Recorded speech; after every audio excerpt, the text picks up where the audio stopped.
11. Negociações comerciais União Europeia-Japão.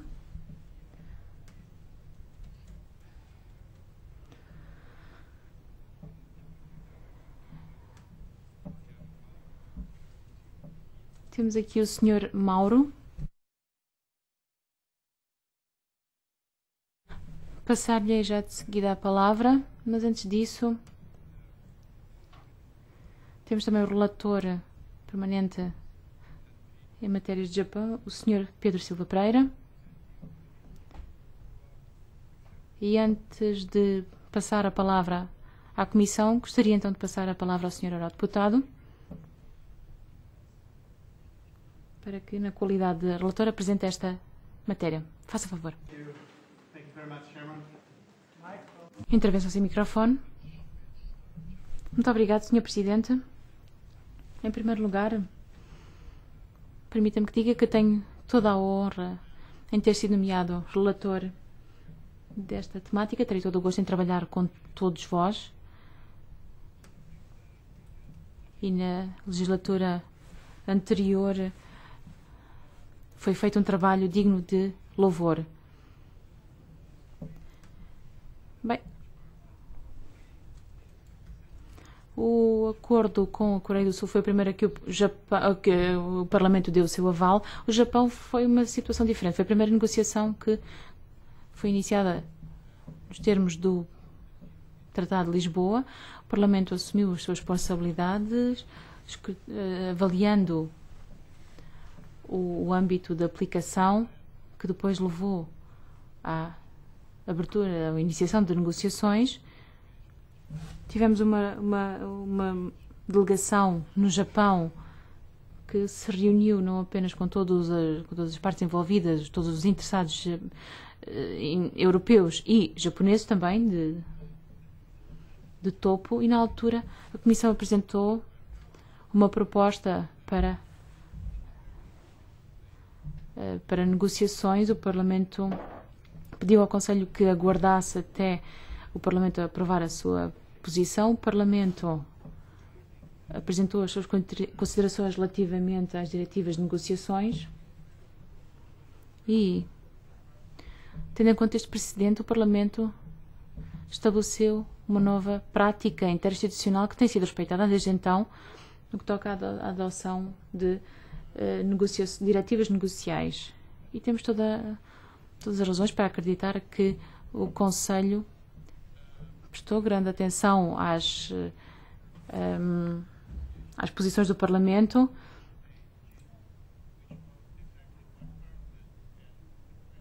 O Parlamento tinha feito um pedido claro de avaliação ao fim do ano na resolução. Para além disso, o Parlamento tem estado muito atento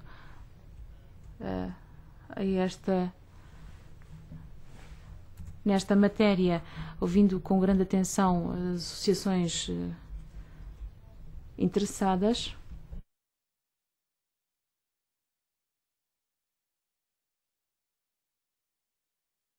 Depois também a indústria automóvel foi um tópico de grande importância. Contratos públicos no Japão, no setor ferroviário, foi também uma questão debatida. Ouvimos com grande atenção também os operadores que manifestaram grandes possibilidades de acesso ao mercado japonês.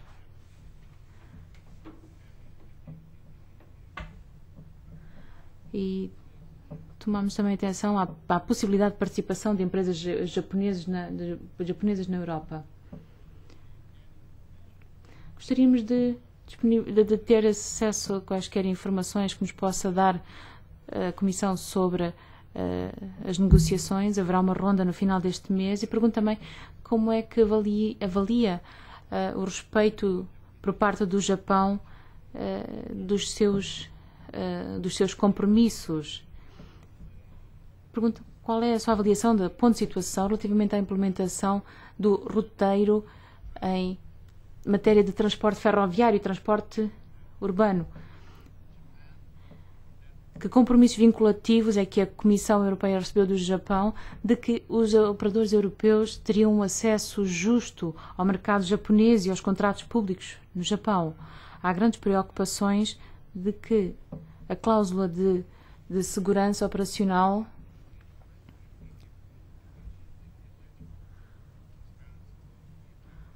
continuaria a levantar alguns problemas.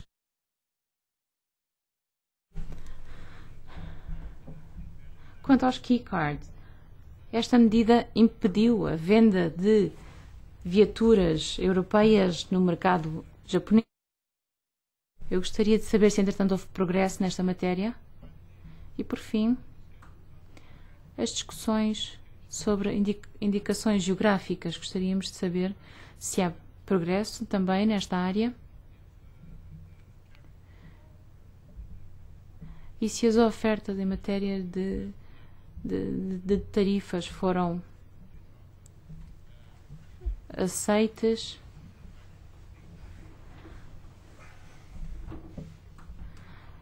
Quanto às ofertas no setor agroalimentar, concretamente, e o capítulo também de desenvolvimento sustentável. Gostaríamos de saber se há desenvolvimentos aqui também e estamos ansiosos por ouvir quais as posições do negociador-chefe. Presidente, muito obrigado. Passo agora a palavra ao Sr. Bertuccelli. Thank you very much, Mr. Chairman. Very happy to be in... Muito obrigado, Sr. Presidente. É um prazer estar aqui nesta Comissão INTA para transmitir informações sobre o Japão. É a primeira vez que fazemos no Parlamento sobre esta nova formação. Vou falar um pouco sobre o que já aconteceu, antes de falar sobre o presente e tentar responder o melhor possível às questões colocadas pelo Sr. Silva Pereira. É uma das negociações mais importantes em que estamos envolvidos em termos de crescimento e resultados económicos na Europa. É uma das mais abrangentes também.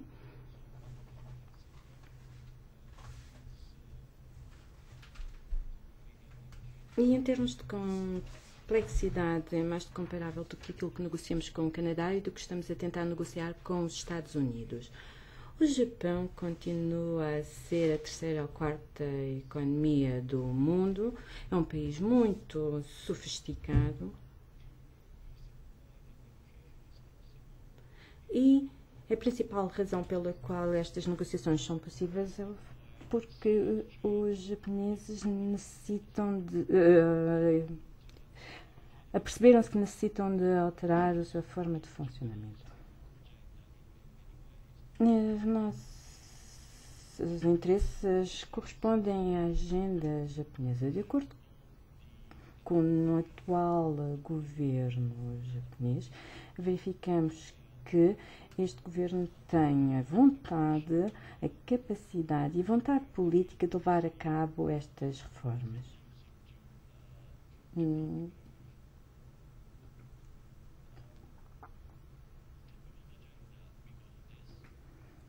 Devido a esta situação, a ordem de trabalhos é difícil. Mencionou-se o setor automóvel em termos de tarifas e obstáculos não tarifários. Nós, na realidade, estamos a falar sobre a forma como a União Europeia e os japoneses podem convergir em termos normativos. Os japoneses têm um ponto de vista semelhante à da União Europeia no que diz respeito às normas internacionais. Nós concordamos quanto à transposição em termos de legislação nacional e como esta deve ser aplicada. Tradicionalmente, sempre estivemos de acordo quanto à importância da normalização internacional. Por isso, é uma excelente oportunidade de convergirmos nesta área. Quando responder às questões do Sr. Silva Pereira, entrarei em pormenores técnicos. Posso dizer que que, em termos processuais, nós preparamos muito bem estas negociações. Foram as primeiras negociações onde a Comissão realizou um estudo de impacto completo. Tudo foi debatido no Parlamento e no Conselho de uma forma muito intensiva.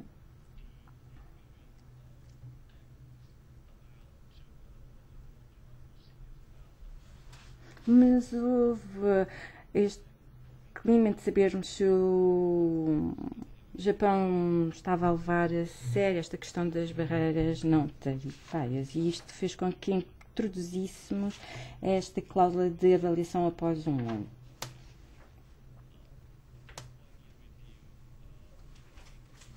Esta revisão foi concluída, do nosso ponto de vista, com êxito e em várias áreas. Quanto às barreiras não tarifárias no setor automóvel, nós tínhamos chegado ao acordo em que trabalharíamos com base nas normas internacionais. Havia um programa de trabalho para que o Japão aplicasse as mesmas normas e da mesma forma que a União Europeia o fez.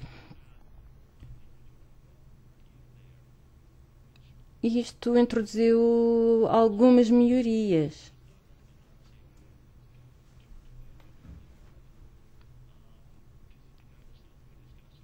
Neste momento estamos a debater este ponto. Os japoneses propuseram um primeiro conjunto de legislação. Tivemos debates muito interessantes. Já vários elementos deste conjunto foram adotados. E, em alguns aspectos, tivemos que concordar que a legislação estava obsoleta e que teria que ser revista. Isto está a ser feito no âmbito da OMC. Um dos elementos do roteiro tinha a ver com aditivos alimentares. Isto tinha um impacto nas exportações de produtos agroalimentares. Nós chegamos finalmente a acordo com o Japão relativamente à lista de produtos que foi discutida durante muitos anos.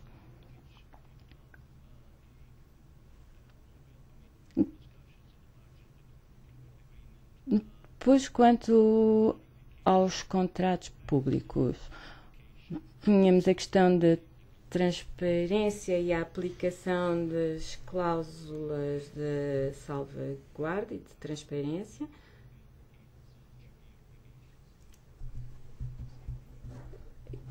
E posso dizer que o acordo no roteiro era sabermos como é que estas cláusulas funcionavam e que setores se aplicavam, e queríamos garantir que os nossos operadores tivessem a oportunidade de demonstrar que o seu equipamento correspondia às normas muito elevadas impostas pelo Japão. O problema é que os nossos operadores não sabiam quais eram os critérios, e isto os impedia de sequer se lançarem no concurso. Nós temos um mecanismo complexo em que há esta transparência vinculativa, esclarecimentos de onde se pode aplicar esta cláusula de salvaguarda. Depois temos códigos de conduta voluntários de empresas privadas. As 3 empresas japonesas foram privatizadas e já não funcionam no âmbito destas normas, desta legislação dos contratos públicos. Posso dizer que o nosso conduta tem normas muito semelhantes. É claro que nós não estamos completamente satisfeitos com estes resultados. E esta questão não resolve o problema de acesso ao mercado, não resolve o problema destas cláusulas de salvaguarda se aplicarem a uma lista longa de equipamento. Mas o objetivo para este primeiro ano era resolvermos o problema dos requisitos técnicos de transparência e perceber como é que esta cláusula pode ser aplicada de forma legal.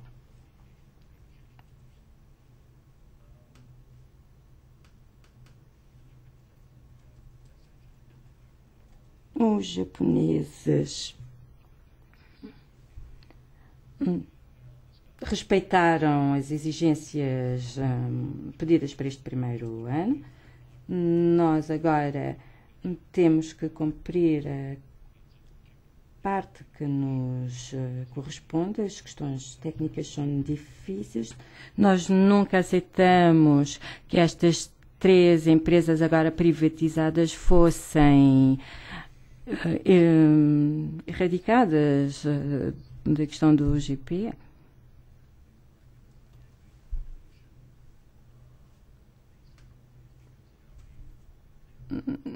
Eles apresentaram um argumento dizendo que esta legislação não se aplicava a estas 3 companhias, uma vez que estas eram empresas privadas agora.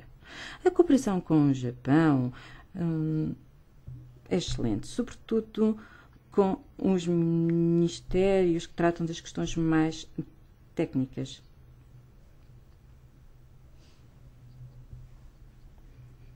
Por isso, estamos confiantes que estas negociações podem ser concluídas num calendário razoavelmente curto.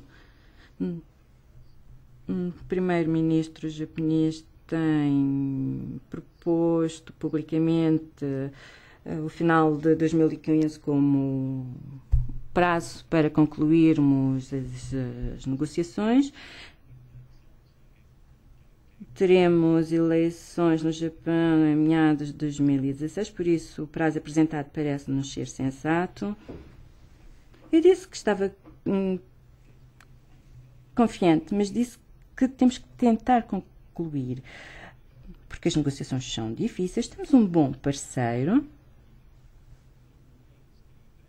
As relações com o Japão estão neste momento melhor do que há alguns anos, mas a situação continua a ser difícil. Temos mais de um ano para concluir, é suficiente, mas não temos margem para erros nem perda de tempo. Quanto às questões do Sr. Silva Pereira, já falei sobre a questão ferroviária. Se quiserem mais pormenores, poderei transmitir. Quanto ao setor automóvel, no início das negociações, a prioridade para o setor automóvel da União Europeia tinha a ver com as normas automobilísticas. Posso dizer que as exportações para o Japão estão a aumentar significativamente, mas o problema é o facto de nós só conseguirmos vender produtos de luxo e de marcas já reconhecidas. Não vendemos, por exemplo, muitos Fiat Punto, mas o Fiat 500, sim. O produto europeu com as marcas indicadas podem atrair o consumidor japonês, mas o que nós queremos é aumentar a capacidade do grosso do setor automóvel conseguir penetrar no mercado japonês.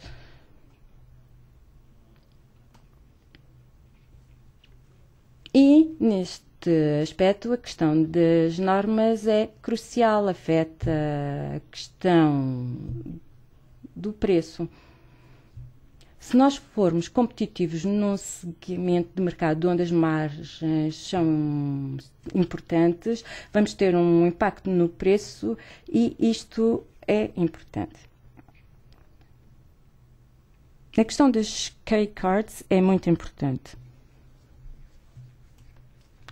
Mas até recentemente não me parecia como um elemento crucial. Sim, afeta 38% do mercado japonês. mas afeta um segmento muito pequeno, onde a indústria europeia poderia concorrer com o Japão. Temos também um outro problema. É que nós geralmente não negociamos as taxas nos acordos comerciais. Os Estados-membros mais antigos levantariam objeções se nós tentássemos negociar este ponto nos acordos comerciais. Mas nós fomos claros com os nossos homólogos. Nós dissemos que seria difícil concluirmos as negociações se não houvesse uma alteração a nível da tributação dos carros no Japão. A questão da tributação, sobretudo a tributação indireta, é importante. Nós queremos que o Japão trate da questão do impacto da tributação nesta área. Nós prevemos alguns passos. Nós queremos passar da fase de privilegiar os carros pequenos em termos de dimensão, mas em termos de motor, a potência e comportamento ambiental. E aqui a indústria europeia tem uma palavra a dizer. Houve já progressos, não são suficientes e nós continuamos a debater a questão com os nossos homólogos japoneses. A questão da indicação geográfica está a ser tratada de uma forma tradicional. O Japão tem uma maior aceitação do nosso regime de indicação geográfica, mas estão a negociar também com os Estados Unidos.